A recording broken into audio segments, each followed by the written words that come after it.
Sahabat dan saudaraku, di waktu ini AWR Indonesia mendampingi para sahabat mempelajari firman Tuhan melalui audio Sekolah Sahabat Harian bersama kami yang melayani di Radio Advent Sahabat Anda. Selanjutnya kita masuk untuk pelajaran Rabu 25 September. Judulnya menampakkan diri kepada Maria dan yang lainnya. Mari kita mulai dengan doa singkat yang didasarkan dari 1 Tesalonika 4 ayat 14. Kita percaya bahwa Yesus telah mati dan telah bangkit, maka kita percaya juga bahwa mereka yang telah meninggal dalam Yesus akan dikumpulkan Allah bersama-sama dengan Dia. Amin.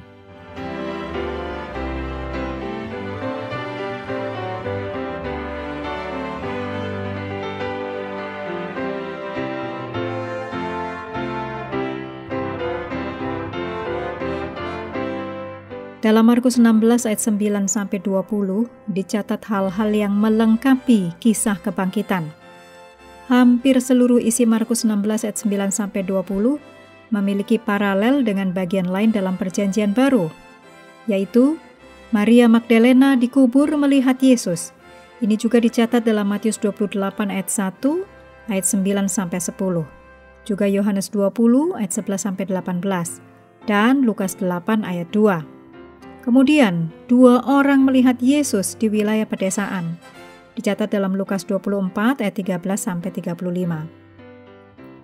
Dan juga 11 orang rasul diutus. Ini juga dicatat dalam Matius 28 ayat 16-20. Juga Lukas 24 ayat 36-49 dan Yohanes 20 ayat 19-23. Orang pertama yang melihat Yesus hidup adalah Maria Magdalena. Dicatat dalam Yohanes 20 ayat 11-18. Perempuan-perempuan lain juga melihat Yesus. Dicatat dalam Matius 28 ayat 8-10. Hal yang penting di sini adalah bahwa orang-orang pertama yang melihat Tuhan yang bangkit adalah para perempuan. Di dunia kuno, perempuan tidak memiliki status tinggi sebagai saksi. Jadi seandainya kisah tersebut dibuat-buat, kemungkinan besar adalah lebih baik untuk menyebutkan beberapa orang laki-laki sebagai saksi pertama. Tetapi saksi itu bukan laki-laki, bukan 12 murid, melainkan seorang perempuan. Perempuan ini, Maria Magdalena, pergi untuk menyampaikan kabar baik kepada para murid. Namun tidak mengherankan, para murid tidak mempercayai kesaksiannya. Kemungkinan besar karena kesaksiannya fantastis dan juga karena Maria adalah seorang perempuan. Para pembela kisah kebangkitan Yesus telah menggunakan fakta ini, yaitu fakta bahwa perempuan-perempuan adalah orang pertama yang telah melihat Yesus sebagai bukti kuat atas kejujuran kisah tersebut. Markus 16 ayat 14 menegaskan bahwa kisah ini bukanlah sebuah rekayasa. Dituliskan, akhirnya ia, yaitu Yesus, menampakkan diri kepada ke-11 orang itu ketika mereka sedang makan. Dan ia mencela ketidakpercayaan dan kedegilan hati mereka, oleh karena mereka tidak percaya kepada orang-orang yang telah melihat dia sesudah kebangkitannya. Tentu saja jika mereka memang merekayasa cerita, mengapa mereka membuat diri mereka terlihat begitu buruk? Yesus harus menegur mereka, para murid, karena kedegilan hati mereka. Kisah-kisah Injil sejak penangkapan Yesus hingga Yesus menampakkan diri setelah kebangkitan, melukiskan para pengikut Yesus dalam satu sudut pandang yang sangat negatif, yaitu melarikan diri, menyangkal, tidak percaya, dan sebagainya. Ini hal yang tidak masuk akal seandainya kisahnya dibuat-buat.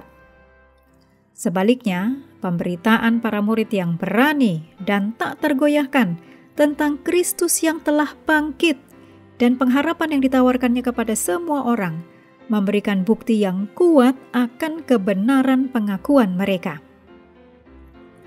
Agar kita dapat melindungi diri kita, agar tidak jatuh ke dalam perangkap rohani berupa keraguan dan ketidakpercayaan. Setiap hari, kita harus menghubungkan diri kita dengan Kristus yang sudah bangkit. Mengakhiri pelajaran hari ini, mari kembali ke ayat inti dalam Markus 16 ayat 6. Tetapi orang muda itu berkata kepada mereka, "Jangan takut, kamu mencari Yesus orang Nazaret yang disalibkan itu. Ia telah bangkit, ia tidak ada di sini. Lihat, inilah tempat mereka membaringkan dia."